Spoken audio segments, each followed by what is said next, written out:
Assalamualaikum. Hai guys, welcome back to our channel Hasan Video.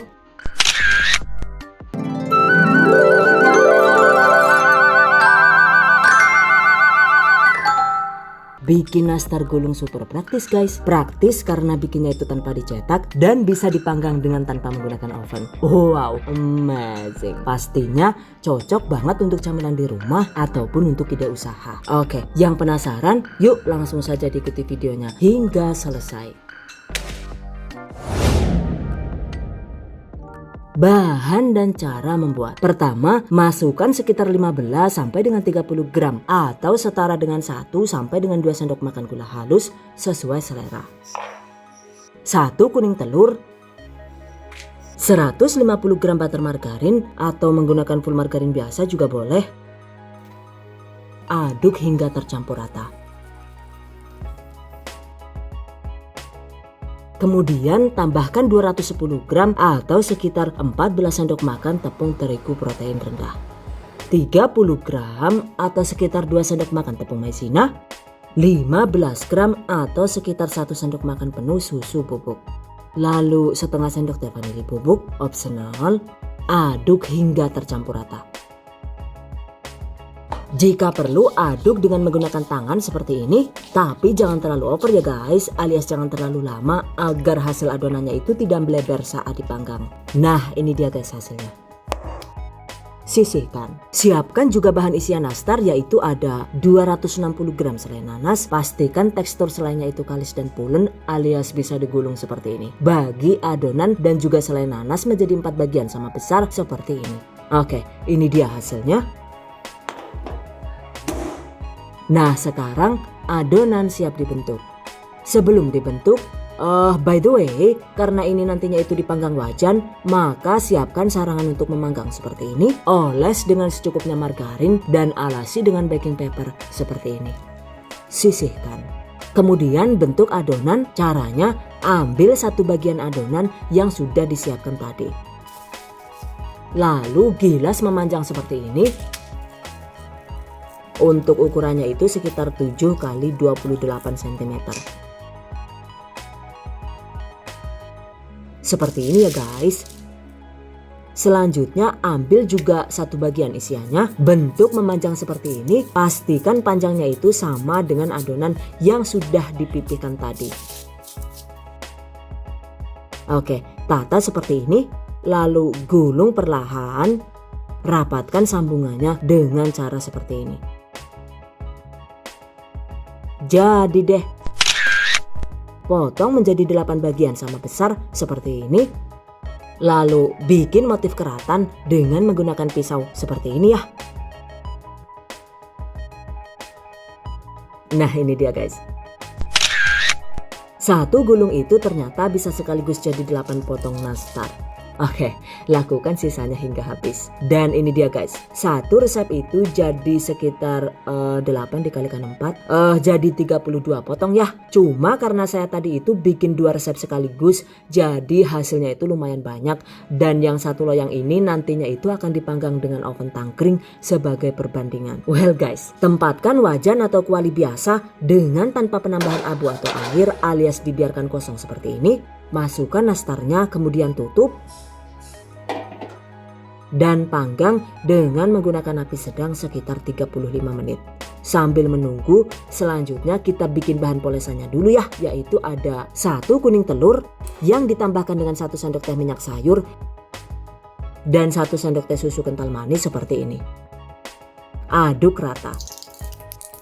Jika perlu tambahkan sedikit saja pewarna-warna kuning atau kuning telur seperti ini. Aduk rata. Jadi deh. Sisihkan. Balik lagi ke wajan tadi. Jika sudah 35 menit. Nah seperti ini guys hasilnya.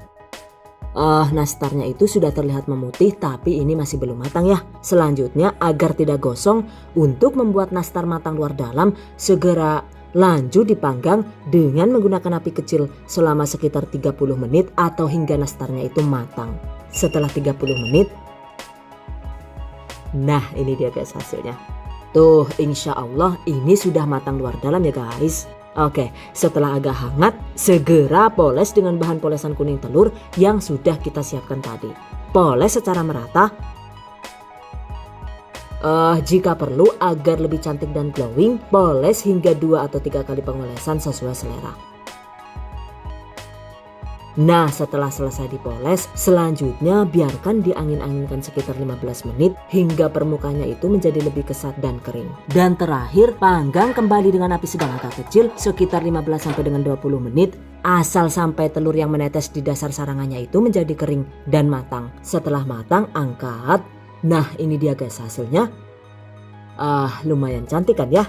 Ternyata walau cuma dipanggang dengan wajan juga hasilnya itu bisa cantik dan matang luar dalam. Catat, yakin ayu banget kayak nastar lah yuk. Glowing berining ayu pokoknya kayak sing guyu. Kayak sing nonton lah yuk.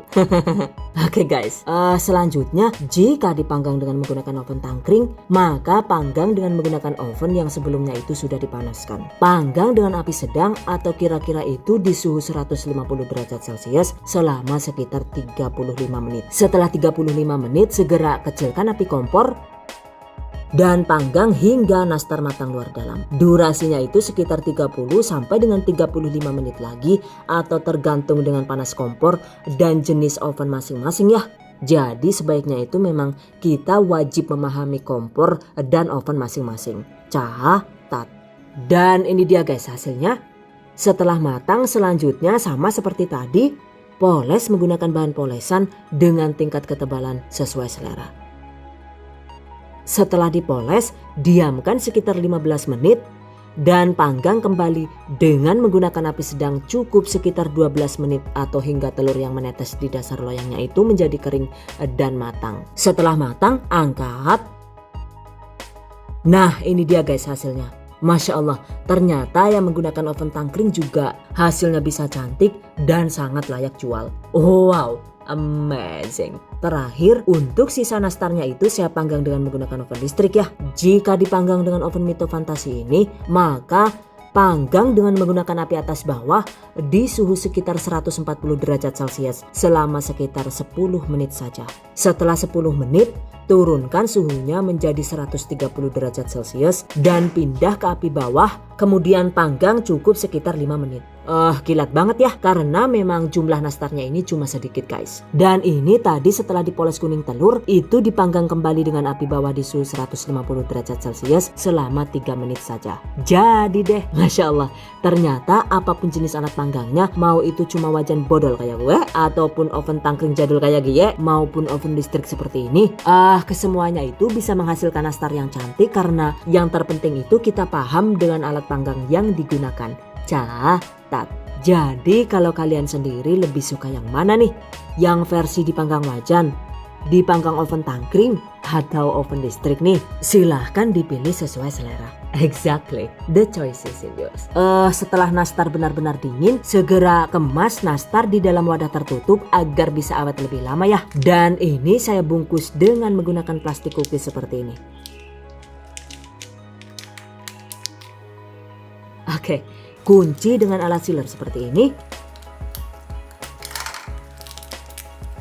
Jadi deh, jika dibungkus plastik cookies begini, selain awet fresh juga cookiesnya itu jadi tidak gampang remuk, bahkan walau dibanting begini ya. Tuh masih tetap utuh guys, dan sama sekali tidak remuk. Oke guys, demikian tadi cara membuat nastar panggang wajan ala The Hasan Video. Semoga bermanfaat dan bagi para pejuang keluarga yang menggunakan resep ini untuk ide jualan, semoga dilancarkan ya, diberi kemudahan untuk usaha. Amin. Dilimpahi rizki barokah dan turah-turah. Amin. Tetap semangat dan selalu berusaha. Insya Allah semoga bisa sukses dunia dan akhirat. Amin. Oke, I hope you guys enjoy this tutorial today. Thank you so much for watching. See you guys next time.